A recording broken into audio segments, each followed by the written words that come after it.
देखिए last class में हमने बात की थी। अरे देबूजीत कैसे हैं आप? और कैसा मौसम है छत्तीसगढ़ का? राइट, कैसा मौसम है? बढ़िया।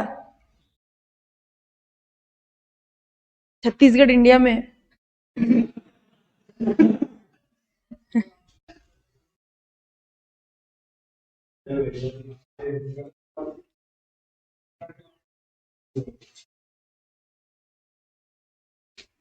है ना। तो हमने बात की थी आर्टिकल 246 ए के बारे में। आप 5 मिनट लेट है, क्लास को डिस्टर्ब करने वाले लोग वापस गेट खोल के क्लास के बाहर चले जाएंगे, ठीक है?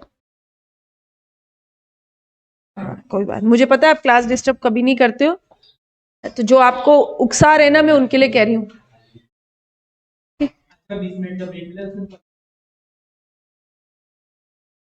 होता है, लाइफ हमेशा ऐसी ही होती है, अनप्रिडिक्टेबल थिंग्स।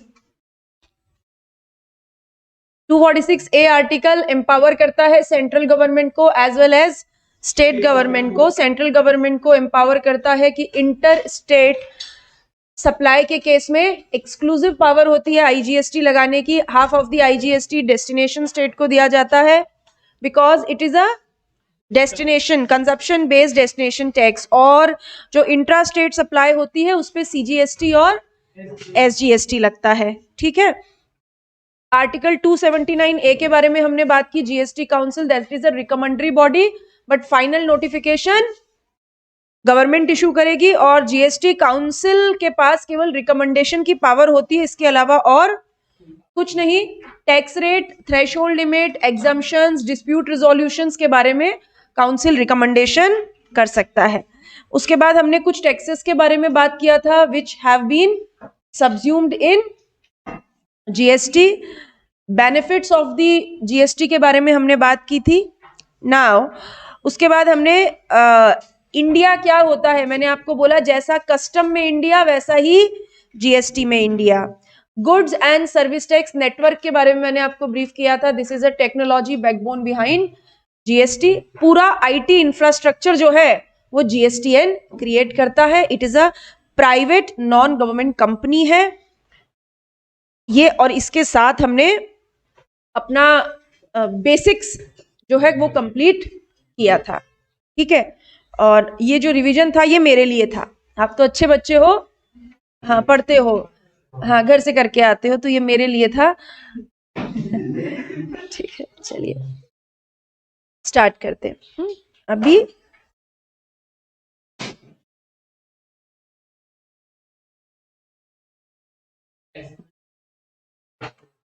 मैरीटाइम जोन, ये सब मैरीटाइम जोन्स हैं। Exclusive economic zone is a kind of a maritime zone. Maritime zone क्या है? मैरीटाइम जोन एक्ट बना हुआ है एक, उस मैरीटाइम जोन एक्ट के तहत कुछ एरियाज को डिफाइन किया गया है। मतलब मैरीटाइम जोन एक्ट कहता है कि territorial water of India is 12 nautical miles. अगर मैरीटाइम जोन एक्ट में लिख दिया 15 नॉटिकल माइल तो हम और आप भी क्या बोलेंगे? टेरिटोरियल वाटर इज 15, है ना? जब तक यानी कितना टेरिटोरियल वाटर होगा, कितना एक्सक्लूसिव इकोनॉमिक जोन होगा, ये सब कौन बताएगा? मैरीटाइम जोन एक्ट बताएगा, ठीक? अभी क्लियरिटी? चलिए, क्या तारीख है आज? 16 दिसंबर 2021 और हम पढ़ रहे हैं जीएसटी का हमारा सेकंड टॉपिक, अपने आपके नोट्स का सेकंड टॉपिक। आज हम बात करेंगे सप्लाई के बारे में, ठीक है? मैंने आपको बोला था कि जब तक मैं कुछ अदरवाइज ना कह दूं, हमेशा हम क्या पढ़ेंगे? सीजीएसटी एक्ट पढ़ेंगे। यानी हर सेक्शन किसको बिलोंग करेगा?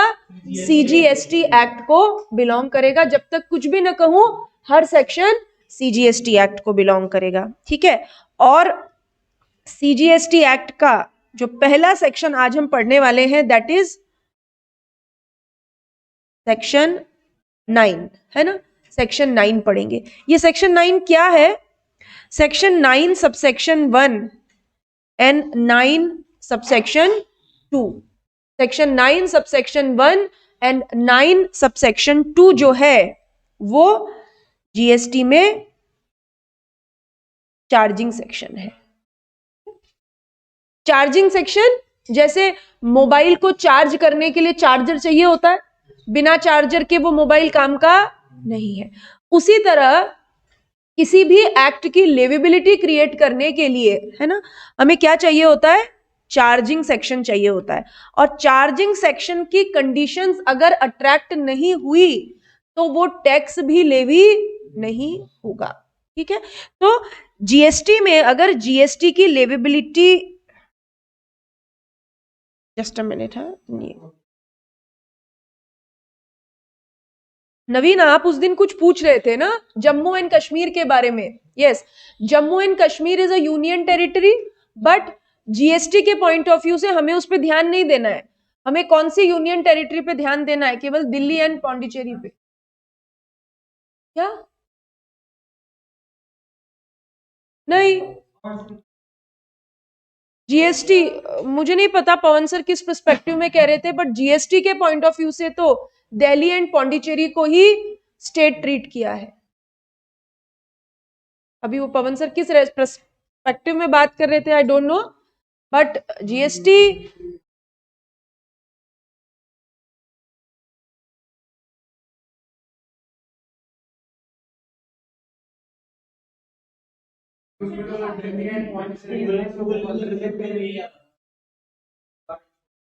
नहीं, मैं नहीं, अरे एक मिनट ना, जब तक मैं पवन सर के वर्ड टू वर्ड बात नहीं सुन लूंगी तब तक मैं आपकी बात पे भरोसा नहीं करूंगी, क्योंकि आपकी बात पे भरोसा किया होता तो आपके सबके 100 में से 100 नंबर आए। टीचर तो 100 नंबर का ही पढ़ाता है ना। हाँ, तो जब तक मैं पवन सर की बात नहीं सुन लूंगी मैं आपकी बात पे भरोसा नहीं करूंगी। बट मेरी क्लास का वर्जन ये है कि जीएसटी के पॉइंट ऑफ व्यू से दिल्ली,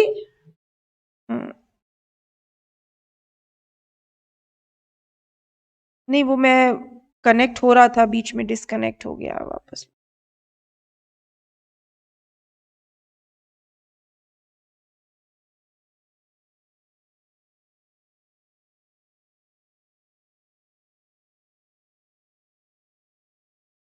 हाँ, तो जीएसटी के पॉइंट ऑफ व्यू से Delhi and Pondicherry is treated as state, है ना, बाकी सब यूनियन टेरिटरीज हैं। और Jammu and Kashmir is a union territory, और क्योंकि जब ही ये 370 के बाद इसे यूनियन टेरिटरी ट्रीट किया गया।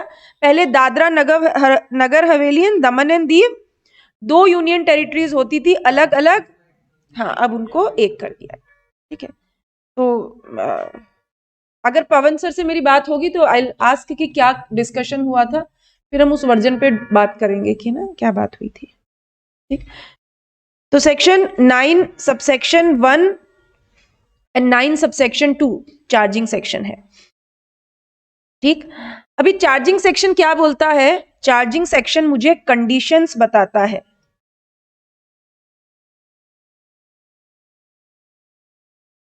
ठीक है, किस बात की कंडीशंस बताता है? जीएसटी लेवी होने की। लेवी मतलब होता है इम्पोज। ठीक है, लेवी मतलब होता है इम्पोज। एक बेसिक कंडीशन होती है टैक्सेशन लॉज की कि जब भी हम किसी टैक्सेशन लॉज की बात करते हैं तो सबसे पहले वो टैक्स लेवी होना चाहिए। ठीक है, और लेवी होने के बाद वो टैक्स क्या होता है? कलेक्ट होता है। जब तक टैक्स लेवी नहीं होगा तब तक गवर्नमेंट उसको कलेक्ट नहीं कर सकती। तो कलेक्शन से पहले किस बात की जरूरत होती है? लेविबिलिटी की जरूरत होती है। और कोई भी टैक्स लेवी कब होगा ये कौन बताता है? चार्जिंग सेक्शन बताता है। तो अब हम क्या पढ़ने वाले हैं? हम जीएसटी के चार्जिंग सेक्शन की बात करेंगे कि 9 सबसेक्शन 1 क्या बोलता है, किस तरीके से लेविबिलिटी की बात करता है। क्लियर? यहां तक कोई डाउट? समझ में आया चार्जिंग सेक्शन का मतलब क्या होता है?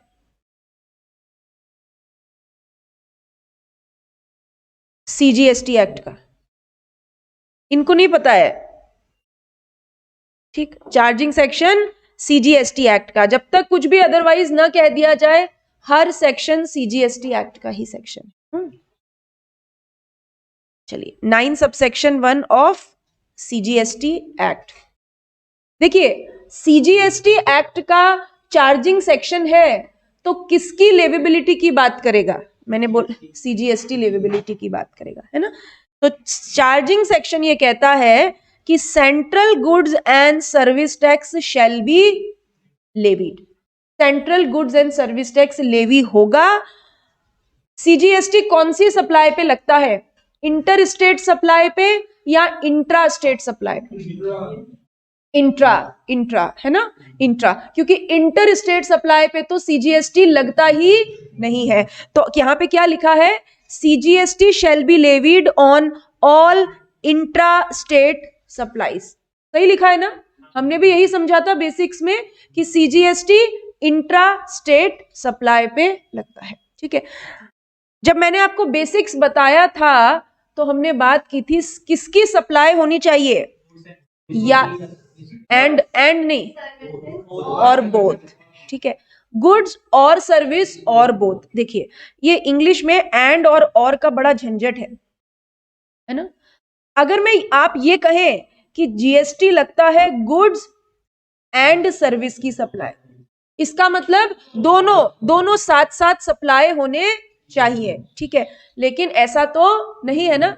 हम आपको कोचिंग दे रहे हैं, दिस इज अ सर्विस, इस पे भी जीएसटी लगेगा। मैं ये आपको कैमरा बेच दूं, इस पे भी जीएसटी लगेगा। इसीलिए लॉ का वर्जन क्या है? गुड्स और सर्विस और बोथ। सप्लाई किसकी? या गुड्स की या सर्विस की या दोनों की। ठीक है, कुछ जगह ऐसी होती है जहां पर दोनों भी साथ में सप्लाई होते हैं। जैसे फॉर एग्जाम्पल आप रेस्टोरेंट में जाते हैं, रेस्टोरेंट वाला ऐसा बोलता है कि जाओ किचन में जाके खाना बनाओ, नहीं, बढ़िया सी एम्बियंस होती है, बाकायदा आप चेयर पे जाके बैठते हैं, वेटर आपके लिए खाना लेके आता है, पानी लेके आता है, लास्ट में फिंगर बाउल लेके आता है ना। ठीक, तो वो सब काम करता है, यानी वहां पे आपको क्या मिलता है? गुड्स सर्विस बोथ, है ना। तो लेकिन किराने की दुकान पे जाओगे तो क्या मिलेगा? गुड्स। डीसीसी में आओगे तो क्या मिलेगा? सर्विस। यानी कभी भी एंड वर्ड यूज नहीं करना है, गलत है। ठीक, क्या लिखा है? और क्लियर? कुछ कंफ्यूजन है किसी को इस बात में? ठीक है, एक्सेप्ट, एक्सेप्ट मतलब एक्सक्लूडिंग। सीजीएसटी हर इंट्रा स्टेट सप्लाई पे लगेगा, गुड्स या सर्विस की हर इंट्रा स्टेट सप्लाई पे लगेगा। आपके सर के ऊपर, आपके आसपास वायुमंडल में जितनी भी तरीके की गुड्स या सर्विस या दोनों की सप्लाई होगी, जीएसटी उस पे लेवी होगा। एक्सेप्ट किसको छोड़ दिया? हाँ, alcoholic liquor for human consumption. सही किया ना छोड़ के? हाँ बिल्कुल सही किया, क्योंकि ये तो कॉन्स्टिट्यूशनल दायरे से ही बाहर है। यहां तक की बात में कोई डाउट? जीएसटी किस पे लगेगा? वैल्यू पे लगेगा। ठीक है, जीएसटी वैल्यू पे लगेगा। इस बात का क्या मतलब है? GST is a ad valorem tax. क्या होता है एड वॉलेरम टैक्स? देखिए मैंने आपको एक बात बताई थी जब मैंने आपको बेसिक्स पढ़ाया था कि एट प्रेजेंट इंडिया में जीएसटी की 5 रेट प्रिस्क्राइब है ना। क्या क्या बात की थी हमने? आप सबको पता भी है, 0%,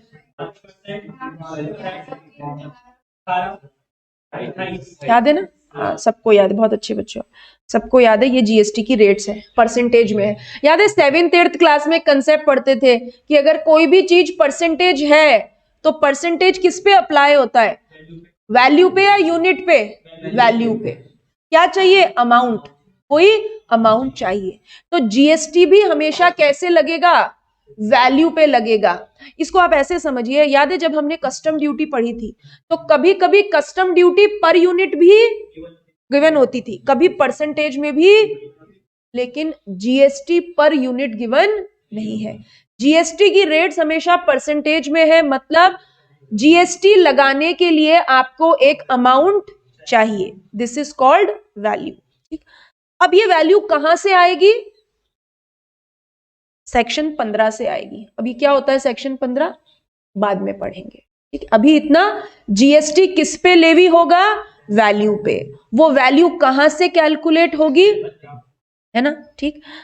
and at such rates not exceeding 20% as notified by government on the recommendation of GST council. सुनो सुनो, जल्दी का काम शैतान का, ठीक है। नहीं वो सही बोल रहे, मतलब वो सही सवाल पूछ रहे, मैं जवाब देती हूँ उस बात का।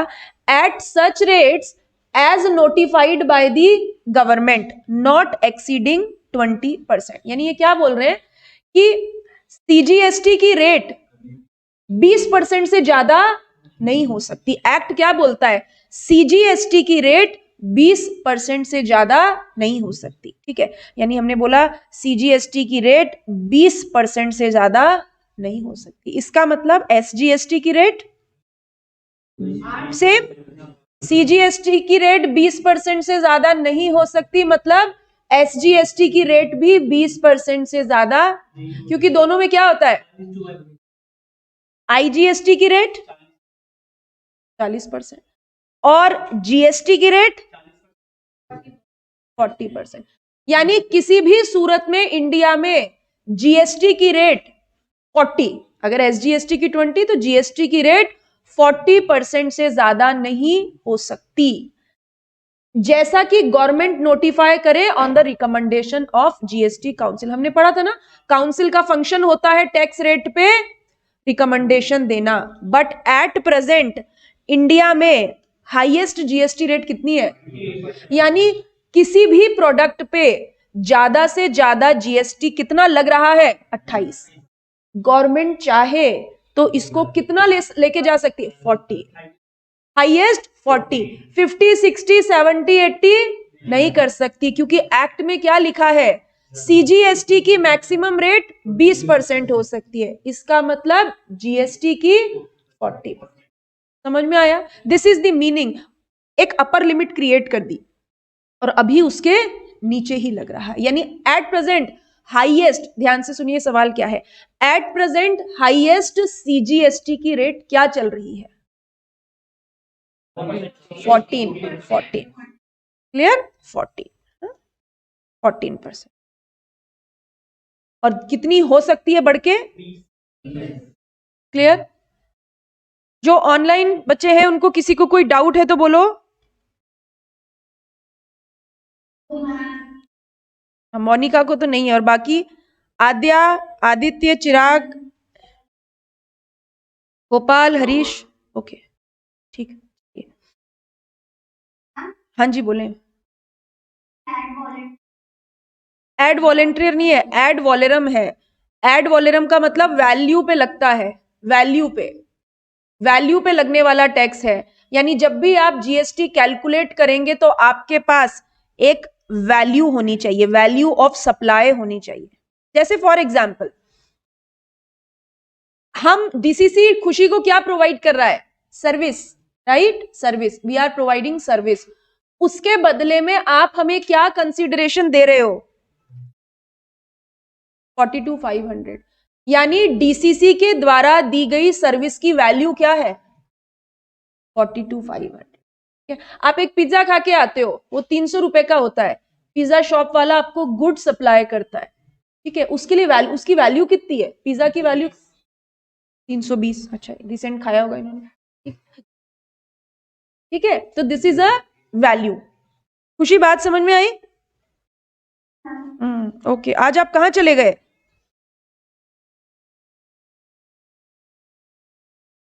अच्छा कोई बात, चलिए अगली बात। एंड अभी जीएसटी देखिए, यहां तक की बातें पूरी हुई तो जीएसटी लेवी हो गया। मतलब सीजीएसटी लेवेबिलिटी के लिए इंट्रा स्टेट सप्लाई हो, या गुड्स की हो, या सर्विस की हो, या दोनों की हो। Alcoholic liquor for human consumption नहीं होना चाहिए। सप्लाई की एक वैल्यू होनी चाहिए और उसके ऊपर जीएसटी लेवी होगा। अगर जीएसटी लेवी हुआ तो फिर अच्छा जीएसटी किस पे लेवी होगा, कंज्यूमर पे या सप्लायर पे, सप्लायर पे, ठीक है, सप्लायर पे जीएसटी लेवी होगा। गवर्नमेंट भी किससे कलेक्ट करेगी? सप्लायर से। लेकिन सप्लायर ये बर्डन किस पे डाल देगा? ठीक है, तो ये जीएसटी कलेक्ट होगा इन सच मैनर एज में बी प्रिस्क्राइब। जो गवर्नमेंट ने तरीका बताया है उस तरीके से जीएसटी कलेक्ट होगा। और जीएसटी कौन पे करेगा?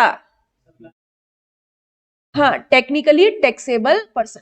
जैसे इनकम टैक्स में आप असेसी कहते हो ना, वैसे ही इनडायरेक्ट टैक्स में टैक्सेबल। जैसे हम कस्टम में उसे ड्यूटी पे करने वाले को इंपोर्टर बोल रहे थे, यहां पर टैक्सेबल पर्सन बोल रहे हैं। तो टैक्सेबल पर्सन कौन है? हाँ, मतलब ये जीएसटी का खरबूजा है। खरबूजा मतलब आपने एक कहावत सुनी होगी, खरबूजा चाकू पे गिरे या चाकू खरबूजे पे गिरे, कटना किसको है?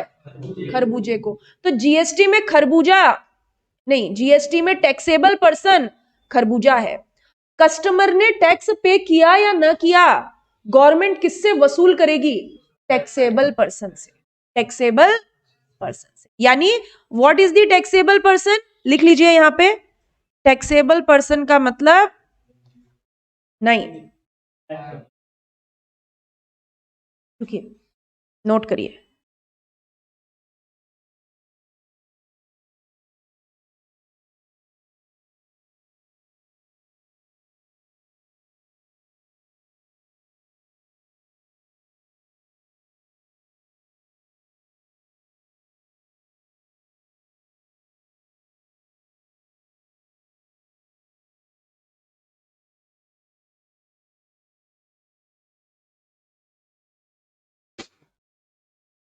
टैक्सेबल पर्सन है खरबूजा, means who is liable to pay GST to the government as per GST law. ठीक है, who is liable to pay GST to the government as per GST law. यानी गवर्नमेंट ने, अच्छा एक बार नोट कर लीजिए पहले फिर बात करते हैं।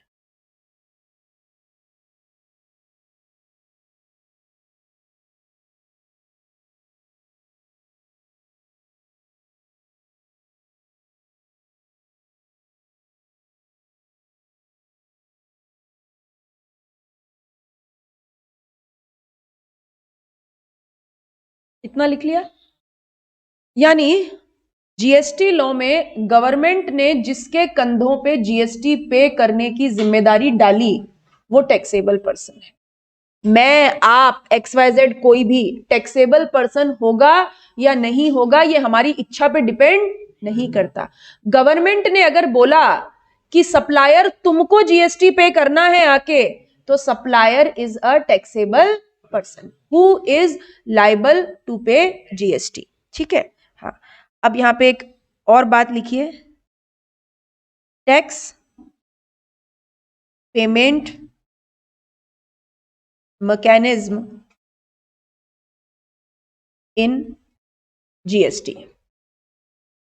Tax payment mechanism in GST.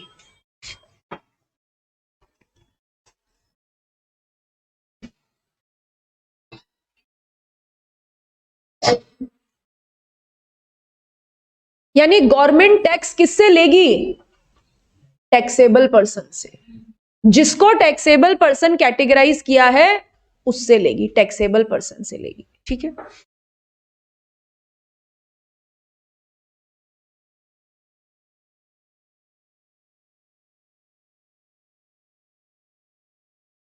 लिखिए, फॉरवर्ड चार्ज मैकेनिज्म और रिवर्स चार्ज मैकेनिज्म।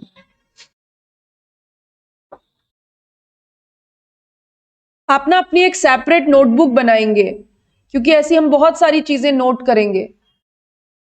हाँ, ठीक है, क्योंकि अब ऐसा बहुत सारे डायग्राम्स जब हम बनाएंगे तो फिर वो सब मैस हो जाएगा। अगर आप नोट्स में लिखेंगे तो बेटर सेपरेट। और जहां जैसे आपके नोट्स में टॉपिक नंबर है 1 2 3, तो जो भी आप नोटिंग करें उसके ऊपर डाल दीजिएगा टॉपिक नंबर 2 फ्रॉम नोट्स, यानी ये इससे रिलेटेड नोटिंग है।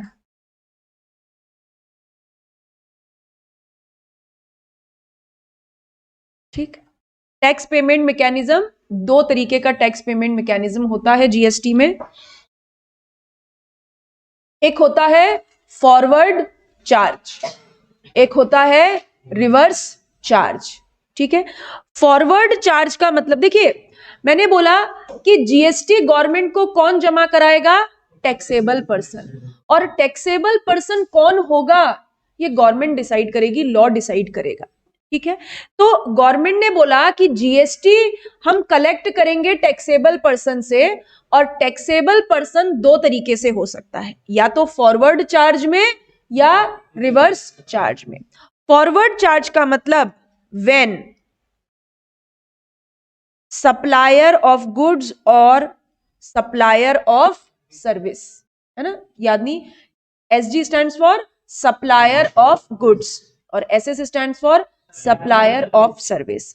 फॉरवर्ड चार्ज मतलब व्हेन सप्लायर ऑफ गुड्स और supplier of service is liable to pay GST to the government. यानी अगर फॉरवर्ड चार्ज हुआ तो जीएसटी जमा कराने की जिम्मेदारी किसकी, या तो मैन्युफैक्चरर, कुछ नहीं होता यहां पे, सप्लायर, या तो गुड्स के सप्लायर की या सर्विस के सप्लायर की। यानी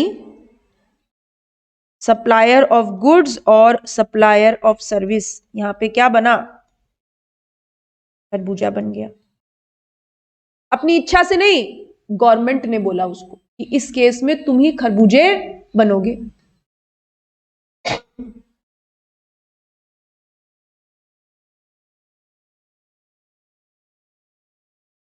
एसजी स्टैंड्स फॉर, हाँ, सप्लायर ऑफ गुड्स, और एसएस स्टैंड्स फॉर, है ना। ये आप याद रखेंगे, अगर नोट करना चाहें तो लिख लें इसको, क्योंकि ये टर्मिनोलॉजी पूरे नोट्स में या नोटिंग्स में एसजी और एसएस इसी तरीके से यूज करूंगी, तो आपको ध्यान रहे ना हो। अभी जैसे आप एक दवाई की दुकान पे दवाई लेने जाते हैं, दवाई पे जीएसटी लगता है। आप अपोलो फार्मेसी पे गए, ठीक है, आपने एक पुदीन हरा की टैबलेट, एक स्ट्रिप खरीदी, उस पे जीएसटी लगा, 5% जीएसटी है। ठीक है। यानी मान लीजिए अगर 100 रुपए की दवाई थी तो 5 रुपए जीएसटी। आपने दुकान वाले को कितना पे किया, 105। आपको बिल में लिखा हुआ दिख रहा है ना कि 100 रुपए की दवाई है और 5 रुपए जीएसटी है। वो दवाई वाला कौन है, सप्लायर, और आप हैं कस्टमर। आप ये 5 रुपए का जीएसटी किसके हाथ में थमा रहे हैं, क्यों, वो जाके गवर्नमेंट को पे करे। जब आप रेस्टोरेंट में खाना खाने जाते हैं, वो बिल पे जीएसटी लग के आता है, आप वो जीएसटी का पैसा किसे देके आते हो, क्यों, सप्लायर गवर्नमेंट को देगा। यानी इन दोनों केसेस में जीएसटी जमा कराने की जिम्मेदारी किसके कंधों पर, यानी क्या हुआ, फॉरवर्ड चार्ज। अपनी रोजमर्रा की जिंदगी में कभी भी आप जीएसटी गवर्नमेंट को जमा कराने जा रहे हो क्या? हर केस में आप वो जीएसटी का पैसा किसके हाथ में देके आते हो, और सप्लायर, है ना। यानी लगभग सभी केस में कैसा मैकेनिज्म लगता है, फॉरवर्ड चार्ज। नॉर्मल है, आम बात है। तो फॉरवर्ड चार्ज मैकेनिज्म कैसा है, आम है। मतलब यूजुअली हर केस में कंज्यूमर अपना जीएसटी देगा, मतलब टैक्सेबल पर्सन को, सप्लायर को, और सप्लायर जाके किसको जमा करा देगा, government. This is called forward charge mechanism. इस केस में फॉरवर्ड चार्ज में जीएसटी जमा कराने की जिम्मेदारी किसके कंधों पे, सप्लायर। तो टैक्सेबल पर्सन कौन, सप्लायर। ये सप्लायर की इच्छा है या जीएसटी लॉ ने बोला, ठीक। दूसरा, reverse charge mechanism. when recipient of goods, RG stands for recipient of goods or recipient of service, recipient of goods or recipient of service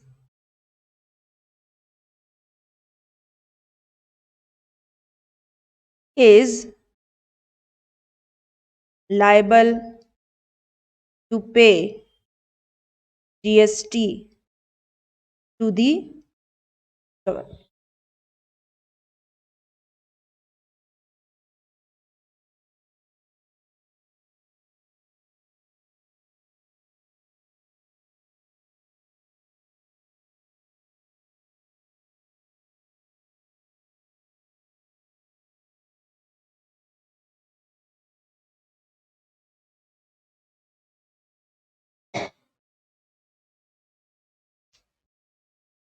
ना लिख लीजिए पहले, US stands for under section, है ना, अंडर सेक्शन।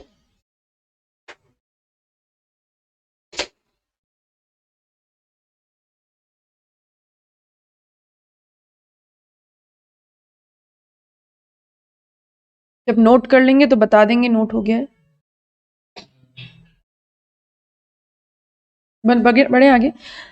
दूसरा तरीका reverse charge mechanism. कुछ परिस्थितियों में, कुछ सर्विसेज के केस में गवर्नमेंट ने बोला कि सप्लायर तुम नहीं आओगे हमारे पास टैक्स जमा कराने, कौन आएगा? रिसिपिएंट। रिसिपिएंट ऑफ सर्विस मतलब कंज्यूमर, कंज्यूमर, कंज्यूमर। अब कुछ ऐसी परिस्थितियां हैं, जैसे फॉर एग्जांपल इंश्योरेंस एजेंट का नाम सुना है? ऐसी भयानक भयानक बातें करता है घर आके, है ना, कि आपको कुछ हो गया तो निकल लिए तो, है ना, डूब गए तो, आग लग गई तो, इस तरीके की बातें करता है इंश्योरेंस एजेंट। और एक होती है इंश्योरेंस कंपनी। इंश्योरेंस कंपनी ने इंश्योरेंस एजेंट को अपॉइंट किया। ये इंश्योरेंस एजेंट इंश्योरेंस कंपनी को क्या देता है? सर्विस देता है। यानी यहां पे इंश्योरेंस एजेंट कौन हो गया? सप्लायर ऑफ सर्विस हो गया, ठीक है। और इंश्योरेंस कंपनी यही है, रिसिपिएंट ऑफ सर्विस। अब इंश्योरेंस एजेंट जब इंश्योरेंस कंपनी को सर्विस देता है तो उसके बदले में उसे क्या मिलता है? कमीशन, यानी कंसीडरेशन मिलता है या नहीं मिलता है? मिलता है, ठीक है, कंसीडरेशन मिलता है। इस केस में अच्छा, हर गली मोहल्ले में एक इंश्योरेंस एजेंट मिल जाएगा, है ना, अपने आसपास एक दो तो आपको मिल ही जाएंगे, बोलेंगे भाई साहब LIC करा लो, कोई पॉलिसी करा लो, ऐसा करा लो, वैसा करा लो, मिल जाएंगे। गवर्नमेंट को उन इंश्योरेंस एजेंट पे भरोसा नहीं है। देखिए, इंश्योरेंस एजेंट सर्विस दे रहा है ना, कंसीडरेशन भी ले रहा है, ये उसका बिजनेस है, अपना काम कर रहा है, लेकिन गवर्नमेंट को इंश्योरेंस एजेंट पे भरोसा नहीं है, क्योंकि अनऑर्गेनाइज्ड सेक्टर है। हर कोई इंश्योरेंस एजेंट बना घूमता है, गवर्नमेंट कहां तक इंश्योरेंस एजेंट को पकड़ेगी? तो इस चीज को 9 सबसेक्शन 3 में नोटिफाई किया और बोला अगर इंश्योरेंस एजेंट ने इंश्योरेंस कंपनी को सर्विस दी तो GST जमा कराने की जिम्मेदारी इंश्योरेंस एजेंट पे नहीं है, वो सब उस पे नहीं है, किस पे है? कंपनी पे, अंडर रिवर्स चार्ज मैकेनिज्म। देखिए क्यों कहा इसे रिवर्स चार्ज मैकेनिज्म, क्योंकि अगर फॉरवर्ड चार्ज होता तो GST कौन जमा कराता? एजेंट, ठीक है। लेकिन इस पर्टिकुलर परिस्थिति में गवर्नमेंट ने बोला नहीं, टैक्सेबल पर्सन इंश्योरेंस एजेंट नहीं है, टैक्सेबल पर्सन कौन है? इंश्योरेंस कंपनी, ठीक है। ये इंश्योरेंस कंपनी की इच्छा थी क्या? नहीं, ऐसा 9 सबसेक्शन 3 में लिखा। तो इस केस में जो इंश्योरेंस कंपनी है वो क्या है? Taxable person and liable to pay GST to the government, GST to the government. नहीं, बहुत सारी, एक पर्टिकुलर चैप्टर है आपके सिलेबस में यहाँ पे क्योंकि हम टैक्सेबल पर्सन को अंडरस्टैंड कर रहे थे तो आपको आइडिया देने के लिए मैंने एक एग्जाम्पल लिखा। ये एग्जाम्पल आप भी नोट करेंगे और यहां लिख लेंगे खास, यानी फॉरवर्ड चार्ज मैकेनिज्म आम है बट रिवर्स चार्ज मैकेनिज्म खास है। खास है, लिखिए।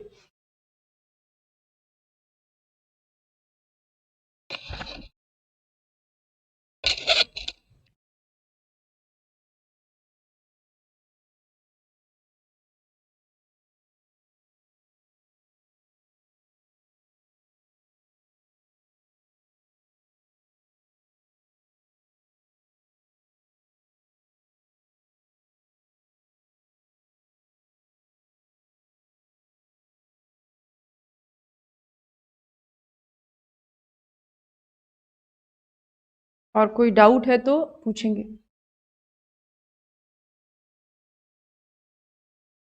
निशांत, शुभम सर, आप इतने उदास उदास क्यों लग रहे हो? सब ठीक है? पक्का है? अच्छा,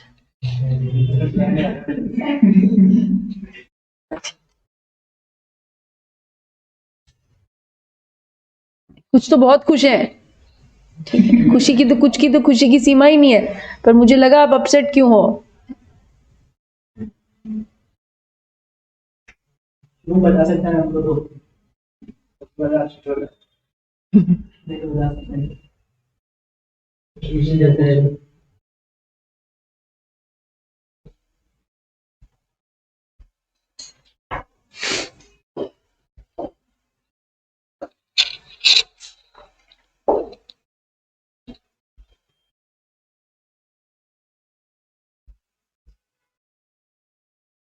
अरे आयुष, फिर से आप नई शॉपिंग करके आए क्या?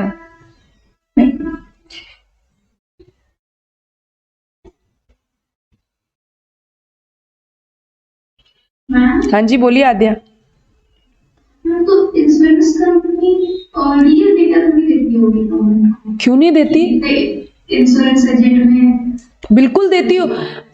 देखिए ना आप, इंश्योरेंस कंपनी जो ऑर्गेनाइज सेक्टर, उसके ऊपर IRDA लगता है, इंश्योरेंस रेगुलेटरी डेवलपमेंट अथॉरिटी का रेगुलेशन लेता है। अब क्या मानते हैं कि ये LIC है, ये गोलमाल करती होगी? मतलब नहीं करते हैं ना, ऑर्गेनाइज्ड सेक्टर है। ऑर्गेनाइज, देखिए गोलमाल तो सब करते हैं, है ना, पर वो कहते हैं ना, आटे में नमक है या नमक में आटा है, बस उस बात का फर्क है।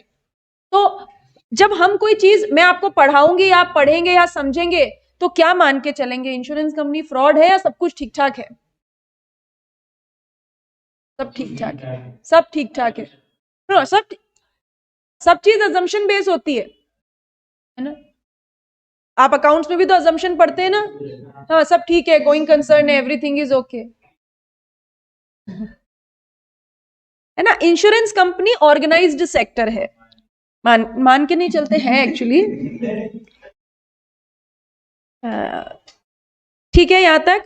तो मुद्दे की बात ये कि फॉरवर्ड चार्ज मैकेनिज्म आम है, रिवर्स चार्ज मैकेनिज्म खास है। आम बात बतानी होती है खास? खास। तो 9 सबसेक्शन 3 और 9 सबसेक्शन 4 को स्पेसिफिकली डिफाइन किया कि मतलब नॉक ये 1 to 10 आइटम में RCM लगेगा। शॉर्ट में क्या कहेंगे? RCM और FCM। तो नॉर्मल केस में FCM और खास चीजों पे RCM। ठीक है, यहां तक लिख लिया सबने?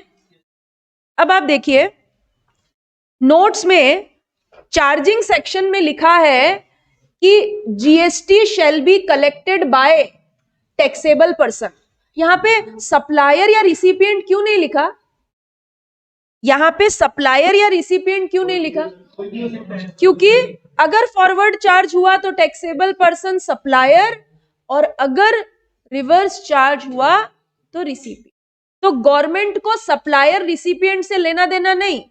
कोई बोले तुम्हारी दुकान, हमको तो GST किससे कलेक्ट करना है? Taxable person. क्लियर? यहां तक की बात ओके? इस टैक्सेबल पर्सन में दोनों आ गए, जहां फॉरवर्ड चार्ज लगा वहां सप्लायर, जहां रिवर्स चार्ज लगा। ठीक है। यानी अगर टैक्स जमा नहीं हुआ, ठीक है, तो कौन कटेगा? खरबूजा, खरबूजा टैक्सेबल पर्सन। जेल में कौन जाएगा? टैक्सेबल पर्सन, ठीक है। हाँ, ये पांच बुलेट हैं, इन्हें एक बार रीड करिए, वापस खुद से रीड करिए सेल्फ। नहीं नहीं, नॉर्मल कहाँ होता है? डीम्ड कहाँ होता है? हाँ नहीं, यहाँ ये सौतेले भाई हैं दोनों, आईडीटी और डीटी।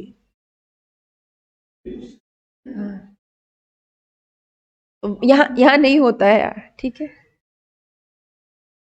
ये पांचों बुलेट पढ़ लीजिए, एग्जाम में डायरेक्टली आपका इंस्टीट्यूट चार्जिंग सेक्शन पूछ लेता है।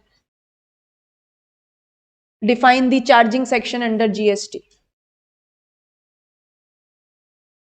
और किसी भी बात में, किसी भी शब्द में आपको अगर कोई भी समस्या है तो पूछेंगे।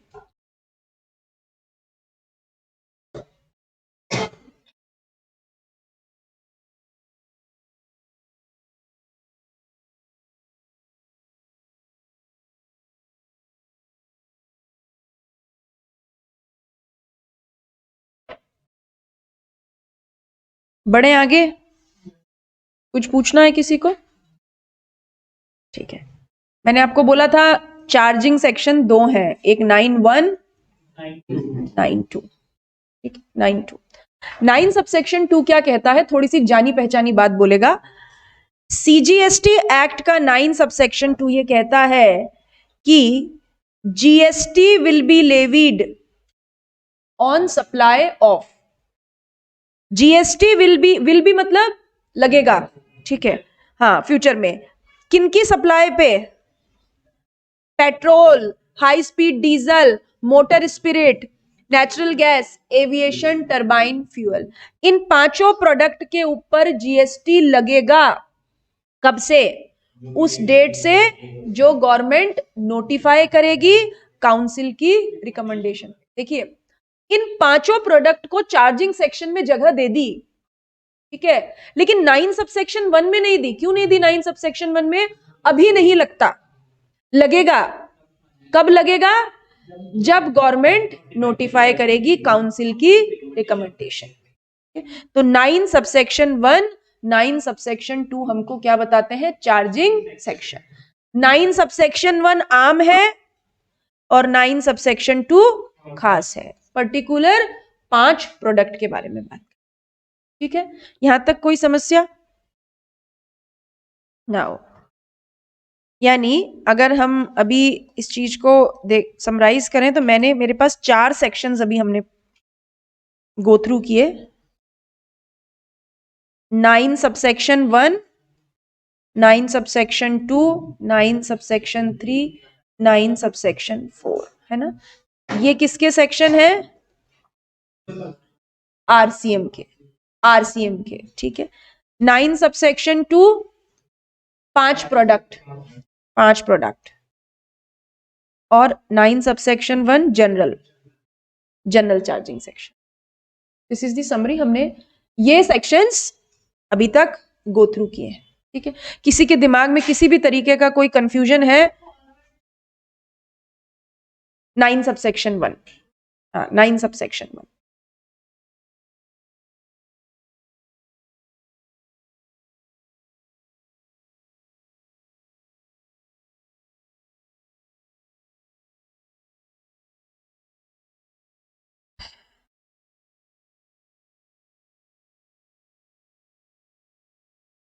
देखिए, इसके आगे ऐसे लिखिए सेल्फ। ये लाइन अपन ने नोटिंग्स में पढ़ी थी, इस लाइन को आप खुद से रीड करेंगे। पढ़ के देखिए, सेम सेम बात है क्या?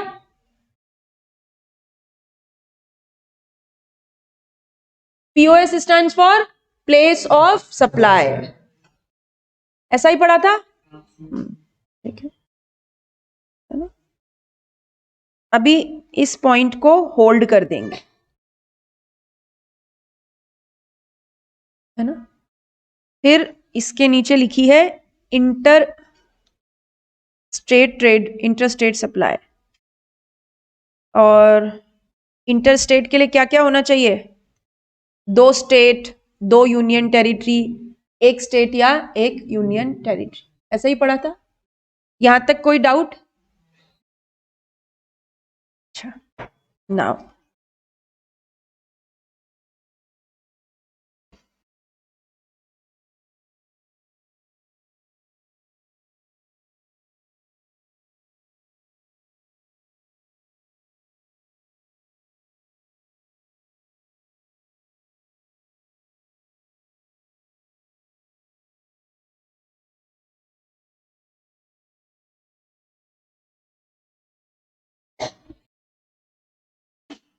यहां पे लिखा है, आप पेज नंबर 8 पे देखिए, इंपोर्ट ऑफ गुड्स।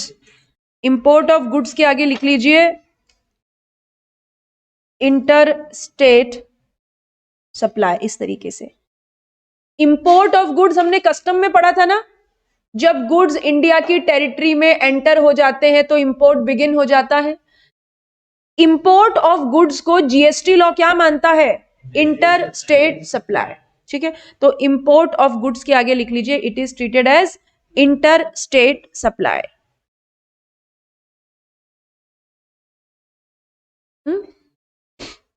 और इसीलिए इंपोर्ट ऑफ गुड्स पे हमने एक ड्यूटी लगाई थी ना, कौन सी वाली? आईजीएसटी लगाया था ना इंपोर्ट ऑफ गुड्स पे आईजीएसटी। मैंने बोला था इंपोर्ट ऑफ गुड्स पे आईजीएसटी लगेगा, बट उसको किसके कपड़े पहना दिए थे? कस्टम ड्यूटी के, उसका मेकअप कर दिया था कस्टम ड्यूटी के जैसा। ठीक, इट इज अ सेम। हमने अभी इंटरस्टेट सप्लाई ऑफ गुड्स के बारे में बात की थी, interstate supply of service same, मतलब एक स्टेट से दूसरे स्टेट सर्विस, एक यूनियन टेरिटरी से दूसरी यूनियन टेरिटरी, या एक स्टेट से दूसरी यूनियन टेरिटरी, ये सेम चीज है। देखिए, एक कंट्री से दूसरी कंट्री में होगा ना, तो फिर वो इंटरनेशनल ट्रेड होगा, और जीएसटी लॉ उस इंटरनेशनल ट्रेड को इंटरस्टेट सप्लाई ही मानता है। हाँ हाँ, जीएसटी लॉ इसे इंटरस्टेट सप्लाई मानता है, मानता है। मतलब अच्छा, आप ऐसे लिख लें, है ना, इंपोर्ट और एक्सपोर्ट ऑफ गुड्स, या इंपोर्ट और एक्सपोर्ट ऑफ सर्विस, इनको क्या मानता है जीएसटी लॉ? Interstate supply. और इंटरस्टेट सप्लाई बोलते ही इस बात का क्या मतलब है? आईजीएसटी लगेगा, आईजीएसटी लगेगा। ठीक है, अगर गुड्स, देखिए, अच्छा एक बात बताइए, क्या इंपोर्ट ऑफ सर्विस और एक्सपोर्ट ऑफ सर्विस पे कस्टम लॉ लगता है क्या?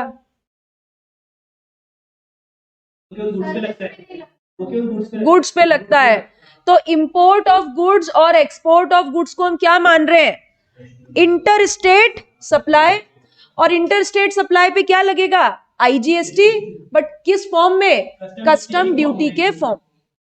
लेकिन अगर इंपोर्ट और एक्सपोर्ट ऑफ सर्विस हुई तो क्या वो इंटरस्टेट सप्लाई नहीं है? है, वो भी इंटरस्टेट सप्लाई है, उस पे भी आईजीएसटी लगेगा, लेकिन कस्टम ड्यूटी के फॉर्म पे नहीं लगेगा, आईजीएसटी के फॉर्म पे। ठीक है, यानी आईजीएसटी लगेगा in form of custom duty, और इस पे लगेगा आईजीएसटी। अभी ठीक है, इंपोर्ट एक्सपोर्ट ऑफ गुड्स पे आईजीएसटी लगेगा in form of custom duty.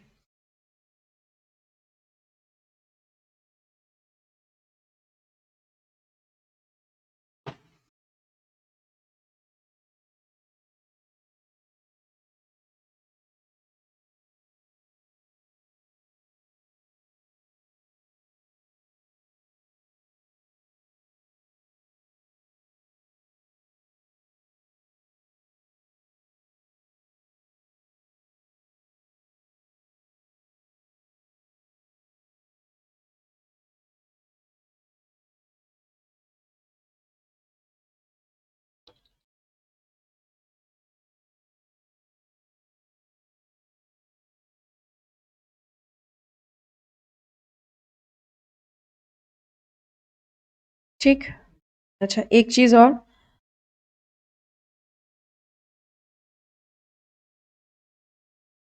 Supply to SEZ,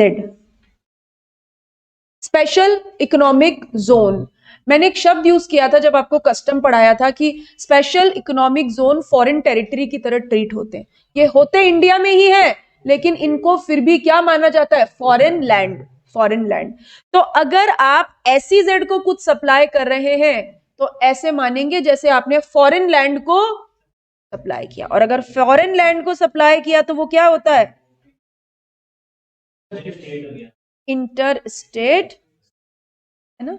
SEZ को आपने कुछ सप्लाई किया तो उसे क्या मानना? Inter state supply. जबकि ऐसी, जैसे मान लीजिए जयपुर सी स्कीम से महिंद्रा सैस को कोई गुड सप्लाई किया, सेम शहर है ना, जयपुर से जयपुर ही तो है, लेकिन फिर भी मानेंगे जैसे जयपुर से विदेश। SEZ is a foreign territory, SEZ को फॉरेन टेरिटरी ट्रीट किया जाता है। ठीक।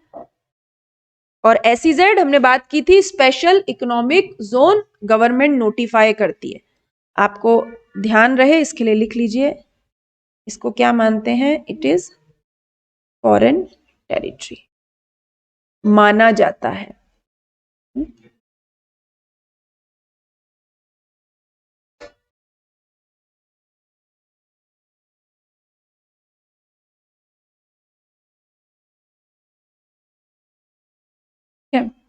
तो इस टॉपिक में जितनी बातें मेरे को अभी बतानी थी वो मैंने बता दी, और अगर मैंने आपसे एक या दो लाइन छुड़वाई है, जैसे मैंने यहाँ पे आपको लिखवाया होल्ड, ठीक है, उसे आप होल्ड करेंगे,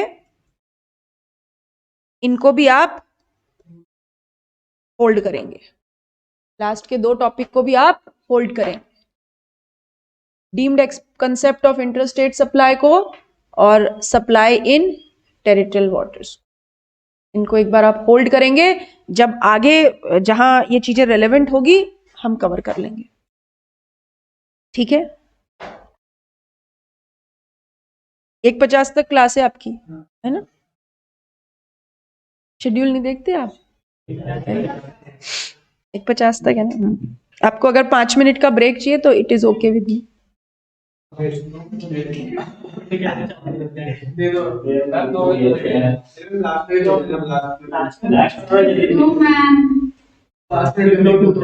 नहीं, कौन क्या नो, किस बात की नो? ऐसे पूरा बात बोलो ना। ब्रेक नहीं चाहिए।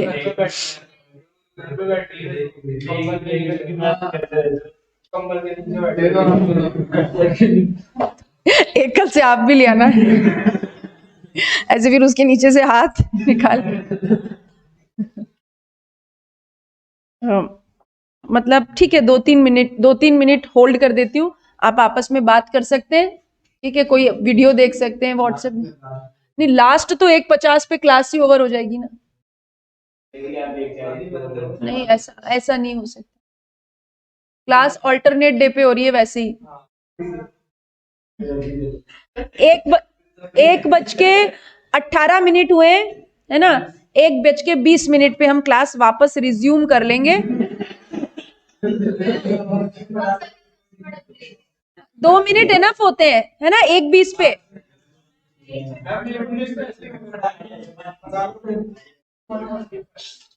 मतलब वैसे होता है, इतना ब्रेक बहुत होता है। 5 बार लंबी सांस लीजिए, छोड़िए, डीप ब्रीथ कीजिए, छोड़िए, दिमाग ठीक हो जाएगा, बैलेंस हो जाएगा। क्वेश्चन बनेगा कैसे? सारे डेफिनेशंस हो गए, डेफिनेशन में क्वेश्चन बन सकता है, आपके क्वेश्चन बन सकता है सिर्फ फर्स्ट चैप्टर में। नहीं, ये तो ऐसा कोई भी, जैसे एक आइटम का नाम लिख दिया, ठीक है, जैसे 4 गुड्स के नाम लिख दिए, उसमें से पूछेंगे बताओ it is stores which is considered as a stores. अब ये टेस्ट के हिसाब से पूछ रहे हो ना, जो ऑब्जेक्टिव टाइप क्वेश्चन आएंगे, तो बोले कि इसमें से किसको स्टोर मानेंगे, लिमिट दे देंगे, TWI is extended to, 4 options आ जाएंगे ऐसे। ठीक है, which is treated as import, when import is concluded, unloading the goods, cleared for home consumption, ऐसे 4 ऑप्शन दे देंगे।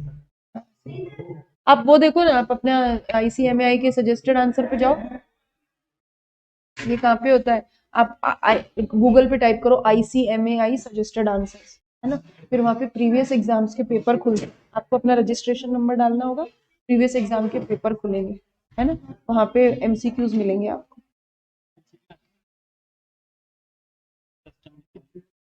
कितने आते के 90 क्वेश्चन आते हैं,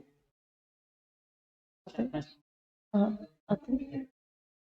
मतलब जो हम 20 नंबर का GST, 20 नंबर का कस्टम बोल, मतलब 20 नंबर का ऑब्जेक्टिव, 20 नंबर का शॉर्ट क्वेश्चन बोल रहे हैं, उसमें दोनों आते हैं। ये GST में पहले नॉन गवर्नमेंट कंपनी थी, हाँ। this line लिखा है बाद में मतलब विल सून 100% गवर्नमेंट और विल सून, सितंबर विल सून, सितंबर अभी तक कुछ नोटिफिकेशन, ये डेट भी लिखी हुई है ये तो अमेंड नहीं करते हैं, ठीक है।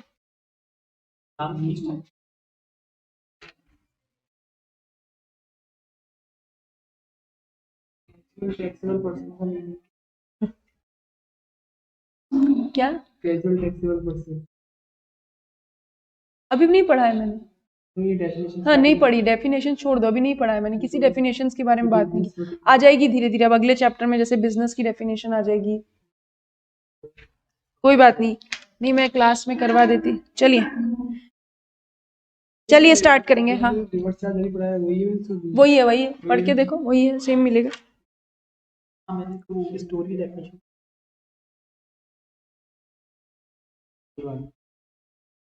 ये स्टोर में दो कंसेप्ट मीन्स के हैं, फिर इंक्लूड्स है, मतलब ये तो मीन्स है और उसके बाद ये इंक्लूड्स है, ऐसा है ना। जो वहाँ पे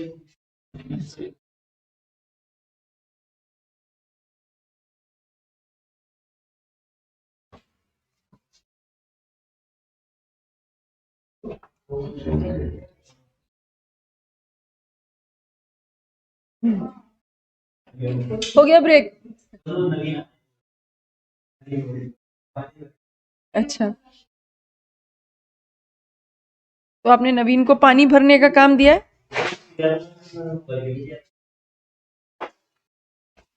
पानी पिलाना वैसे भी पुण्य का काम होता है।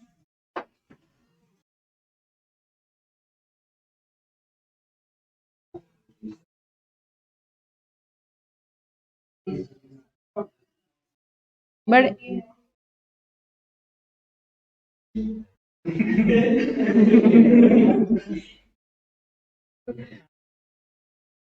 बस टॉपिक नंबर 3 स्टार्ट करेंगे, टैक्सेबल इवेंट, सप्लाई। सबसे इंपॉर्टेंट टॉपिक, सबसे बेसिक टॉपिक, ये वाला टॉपिक आपको समझ में आ गया तो GST का आधा रास्ता क्लियर हो जाएगा।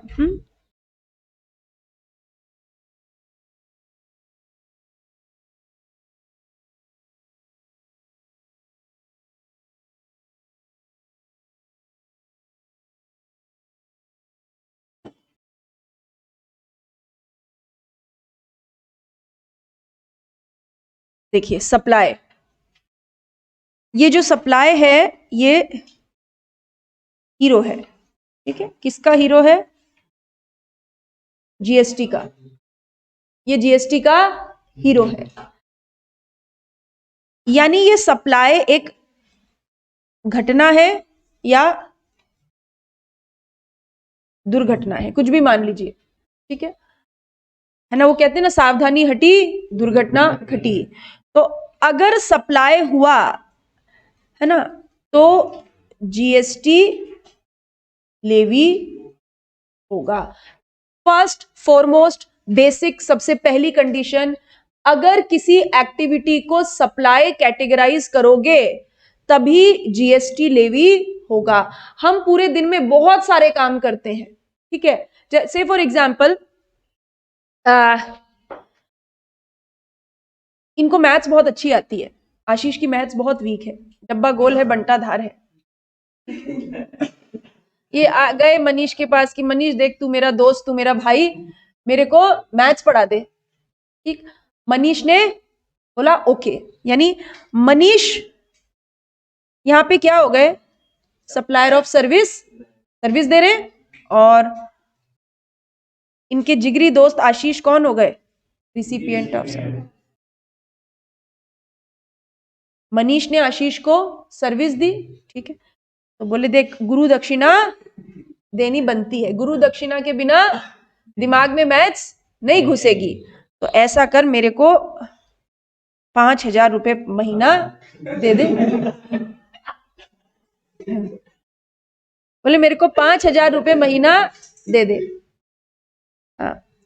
और आशीष ने हाँ बोल दी। अभी मनीष ने सर्विस दी और आशीष ने कंसिडरेशन दिया, सर्विस दी, कंसिडरेशन दिया। मनीष जाके जीएसटी गवर्नमेंट को जमा नहीं करा रहे, ठीक है। यहां पे हम पढ़ेंगे क्यों नहीं करा रहे, क्योंकि इस एक्टिविटी को हम सप्लाई नहीं मानेंगे। क्यों नहीं मानेंगे, उसके कुछ रीजंस हैं, कुछ बेसिक्स हैं, वो हम बात करेंगे। यहां पे कहने का मतलब ये कि केवल उसी एक्टिविटी पे जीएसटी लेवी होगा जिस एक्टिविटी को सप्लाई में कैटेगराइज किया जाएगा, ठीक है। नाउ अगर बहुत अच्छे शब्दों में हम बात करें तो ये जो सप्लाई है ये क्या है, जीएसटी में इसे कहते हैं टैक्सेबल इवेंट। यानी अगर मल्टीपल चॉइस क्वेश्चंस आता है कि what is taxable event, what is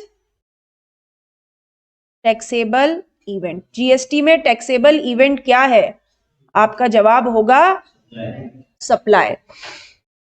subject to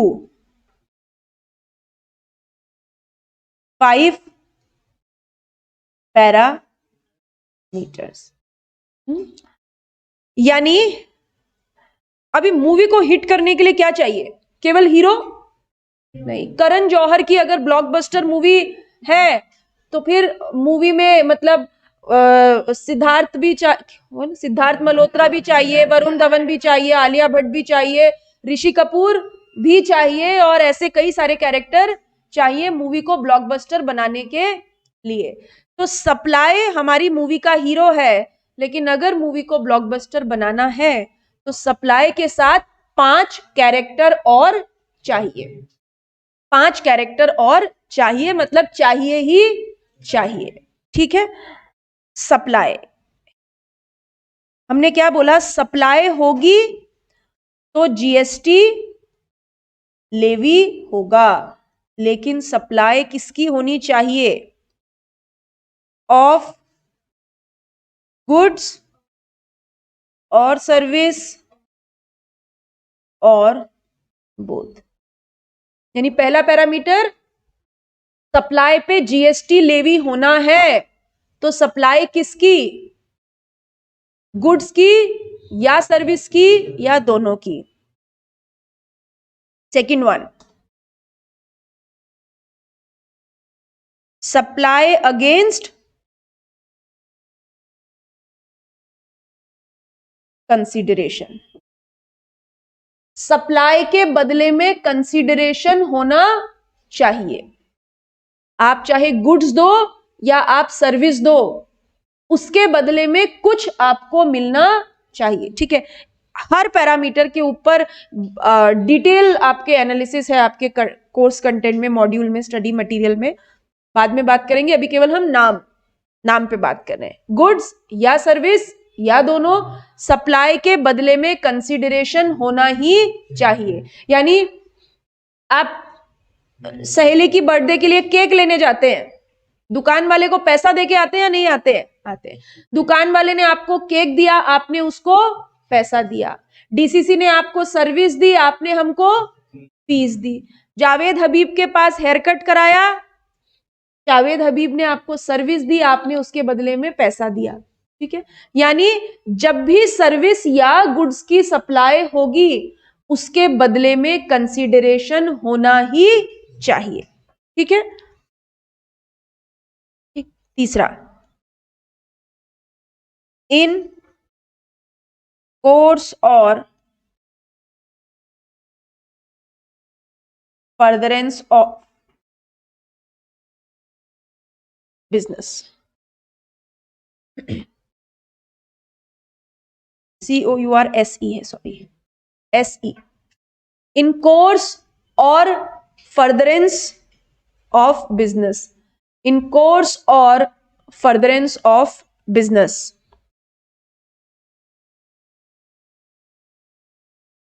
ठीक है, इन कोर्स और फर्दरेंस ऑफ बिजनेस, यानी सप्लाई गुड्स की हो या सर्विस की, सप्लाई के बदले में क्या मिले, कंसीडरेशन, और सप्लाई करने वाले का मोटिव क्या हो, इन कोर्स और furtherance of business, commercial motive होना चाहिए। जैसे फॉर एग्जांपल ये एक मिसेस शर्मा है और एक मिसेस कपूर है, ठीक है।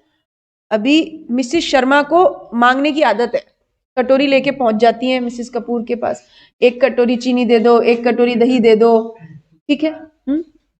अभी ये मिसेस शर्मा को आदत है और मिसेस कपूर परेशान हो गई है इनसे मांग मतलब ये इनको देते देते, कभी एक कटोरी दही, एक कटोरी चीनी, होता है ना, कुछ आसपास ऐसी आंटियां होती है, ठीक। तो अभी क्या हुआ कि मिसेस शर्मा मिसेस कपूर के पास आई, बोले एक कटोरी दही दे दो। मिसेस कपूर ने उनको क्या दिया, एक कटोरी दही, यानी मिसेस कपूर ने गुड्स दिया या नहीं दिया, दिया। उसके मिसेस कपूर अब चालाक हो गई हैं, उन्होंने बोला कि ऐसा करो भाभी जी, आप ना एक कटोरी चीनी दे दो, हमारे घर में भी खत्म हो गई है, ठीक है। तो दही के बदले में क्या मिला, चीनी, यानी गुड सप्लाई किया और सप्लाई के बदले में कंसीडरेशन मिला, मॉनेटरी नहीं मिला, नॉन मॉनेटरी मिला, चलेगा, ठीक है। क्या मिसेस कपूर को supplier of goods against consideration कह के जीएसटी लगा दे, क्योंकि मिसेस कपूर का बिजनेस नहीं है, वो हर किसी को ऐसे दही दे के बार्टर सिस्टम नहीं फॉलो करती है, तुम दही ले लो मुझे चीनी दे दो, तुम दही ले लो मुझे एक कटोरी नमक दे दो, नहीं, ठीक है। यानी कि होना क्या चाहिए, बिजनेस होना चाहिए, सिंपल। आप रेस्टोरेंट में जाते हैं, रेस्टोरेंट वाला आपको सर्विस देता है ना, उसके बदले में आप कंसीडरेशन देते हैं या नहीं देते हैं, देते हैं। वो रेस्टोरेंट वाले का बिजनेस है या नहीं है, वो बिजनेस कर रहा है, ठीक है। हम आपको सर्विस देते हैं, आप हमें फीस देते हैं, सर्विस के बदले में कंसीडरेशन, ये बिजनेस है या नहीं है, ये हमारा बिजनेस है। तो पहली 3 पैरामीटर, आपके सराउंडिंग में आप कभी भी बिल में जीएसटी लगा देखें, चाहे डीमार्ट पे, चाहे लाइफस्टाइल में, चाहे बिग बाजार में, चाहे दवाई की दुकान पे, चाहे किसी और शॉपिंग कॉम्प्लेक्स में, वो सभी लोग आपको या तो गुड्स देते हैं या सर्विस, बदले में आपसे कंसीडरेशन लेते हैं या नहीं लेते हैं, लेते हैं। और ये सब उनका क्या होता है, बिजनेस।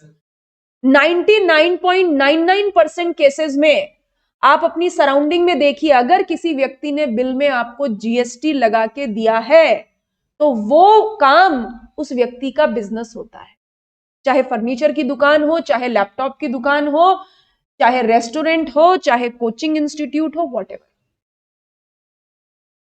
वो उसका बिजनेस होता है, ठीक है। तो क्या होना चाहिए, सप्लाई होनी चाहिए, गुड्स या सर्विस या दोनों की, बदले में कंसीडरेशन हो, एंड इन कोर्स और फर्दरेंस ऑफ बिजनेस। इन तीनों बात पे किसी को कोई दिमाग में डाउट आ रहा है तो पूछो, कोई आसपास एग्जाम्पल ऐसा दिख रहा है कि नहीं, ऐसा तो नहीं होता है, एनीथिंग?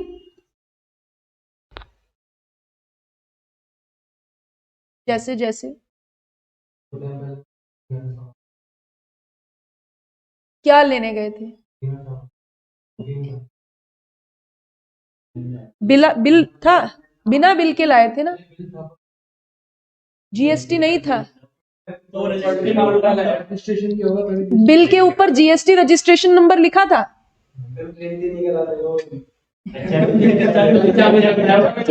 तो आपके लिए उन्होंने बिल प्रिंट करके दिया, लेकिन अगर bill pay GST registration number नहीं है, ठीक है, तो मान के चलते हैं वो पर्सन जीएसटी के दायरे में नहीं आ रहा है, जीएसटी में रजिस्टर्ड।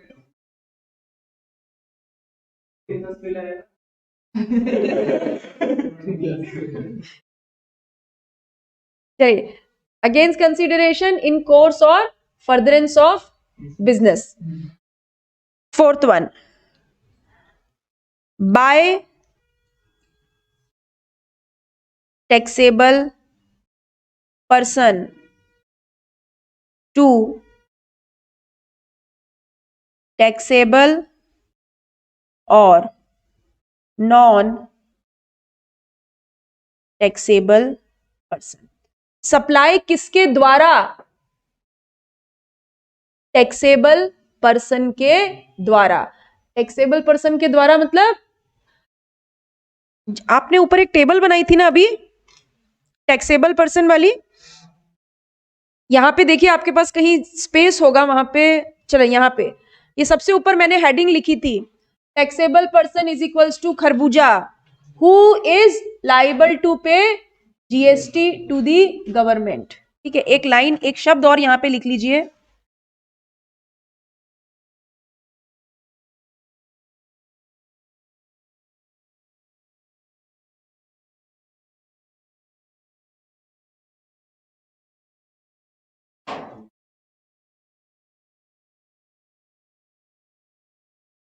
अगर किसी व्यक्ति को टैक्सेबल पर्सन कह रहे हैं, he must have GST registration number.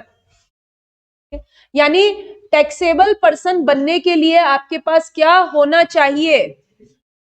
होना ही होना चाहिए, कोई चॉइस ही। ठीक है, जीएसटी रजिस्ट्रेशन नंबर ये लिख लिया है ना। यानी अभी आप देखिए इस 5वें पैरामीटर में मैंने क्या लिखा? सप्लाई किसके द्वारा? टैक्सेबल पर्सन के द्वारा। किसको? किसी को भी, एनीवन। सप्लाई में हमेशा दो पार्टीज होनी चाहिए, एक सप्लाई करने वाली, एक सप्लाई लेने वाली। सप्लाई करने वाली के पास जीएसटी रजिस्ट्रेशन नंबर होना ही चाहिए। ठीक है, यानी यहां पे must have GST registration number. ठीक है, लेकिन रिसिपिएंट के पास है तो भी चलेगा, नहीं है तो भी चलेगा।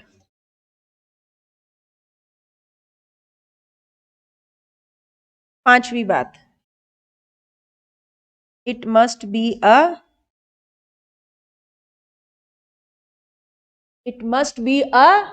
Taxable supply.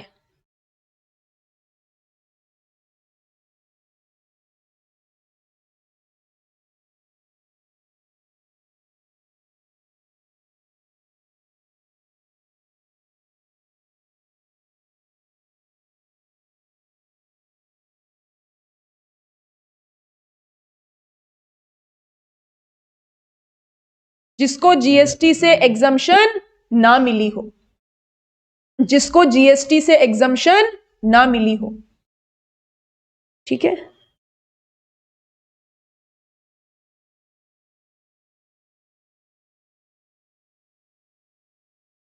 अच्छा इसको है ना एक ऐसे लिखिए, वो ज्यादा ठीक रहेगा। लिख लिया, कोई बात नहीं, कोई बात नहीं, इसके नीचे लिख लीजिए, इसके नीचे लिख लीजिए, excluding exempted or non taxable supply। Taxable supply मतलब एग्जम्प्टेड सप्लाई और नॉन टैक्सेबल सप्लाई को छोड़ दीजिए।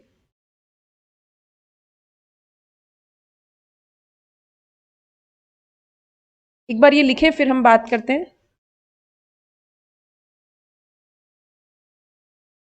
देखिए मैंने आपको क्या बोला, टैक्सेबल इवेंट के अकर होने के लिए 5 कंडीशन सेटिस्फाई होनी चाहिए। मतलब अगर ये पांचों कंडीशन सेटिस्फाई नहीं हुई तो जीएसटी लेवी नहीं होगा। मतलब एक भी बच्चा छूटा सुरक्षा चक्र टूटा, ये है ना, ये पांच कैरेक्टर साथ साथ होने ही चाहिए। सप्लाई किसकी? गुड्स की या सर्विस की या दोनों की। बदले में क्या मिले, चाहे मॉनेटरी मिले या नॉन मॉनेटरी मिले। इन कोर्स और फर्दरेंस ऑफ बिजनेस होना चाहिए। सप्लाई करने वाला टैक्सेबल पर्सन होना चाहिए। ठीक है, एंड सप्लाई टैक्सेबल सप्लाई होनी चाहिए। जैसे फॉर एग्जांपल पेट्रोल, पेट्रोल बेचने वाला क्या आपको गुड्स नहीं देता क्या? उसके बदले में कंसीडरेशन नहीं लेता क्या? लेता है। बिजनेस नहीं है क्या? है। ठीक है, लेकिन वो प्रोडक्ट ही जीएसटी के दायरे से बाहर है। It is a non taxable supply, product he GST के दायरे से बाहर है, ठीक है। तो ये टैक्सेबल सप्लाई वाला पैरामीटर वहां पूरा नहीं होता, ठीक है। हाँ, दवाई की दुकान वाला आपसे जीएसटी क्यों लेता है? क्योंकि आपको गुड्स देता है, बदले में कंसिडरेशन लेता है, वो उसका बिजनेस है, उसके पास जीएसटी रजिस्ट्रेशन नंबर है, और दवाइयां टैक्सेबल सप्लाई, उसको छूट नहीं मिली। डॉक्टर आपको सर्विस देता है, बदले में आपसे कंसिडरेशन लेता है, ठीक है, वो उसका बिजनेस भी है, ठीक है। मान लीजिए उसने जीएसटी रजिस्ट्रेशन ले भी लिया तो भी एग्जम्प्टेड है, उसकी सर्विस, गवर्नमेंट ने बोला डॉक्टर की सर्विस पे जीएसटी नहीं लगेगा, ओके। तो ये 5 पैरामीटर साथ साथ पूरे हुए तभी जीएसटी की लेवेबिलिटी क्रिएट होगी, अदरवाइज नहीं होगी। यानी आपकी सराउंडिंग में, आपके डेली रूटीन में, आपकी दिनचर्या में कहीं भी आप जाएं और अगर बिल पे जीएसटी लगा हुआ है तो क्या मानेंगे? ये 5 पैरामीटर पूरे हो रहे हैं। जैसे अभी एक दुकान पे गए, ठीक है, वहां पे बिल पे जीएसटी नहीं लगा हुआ था, मतलब हम ये मान के चलते हैं इनमें से कोई एक पैरामीटर पूरा नहीं हो रहा होगा, कोई एक पैरामीटर पूरा नहीं हो रहा होगा, ठीक है। चलिए, इसके आज के लिए इतना ही, ठीक है। और जो जो क्लास में चल रहा है वो आप, हाँ, रिक्वेस्ट है मेरी आपसे, हैंड फोल्डेड, ठीक है। अभी अब क्लास है ना वापस आपकी, ये आप फोन पे क्या देखते रहते हो क्लास के बीच में? तो इधर ही देख लो।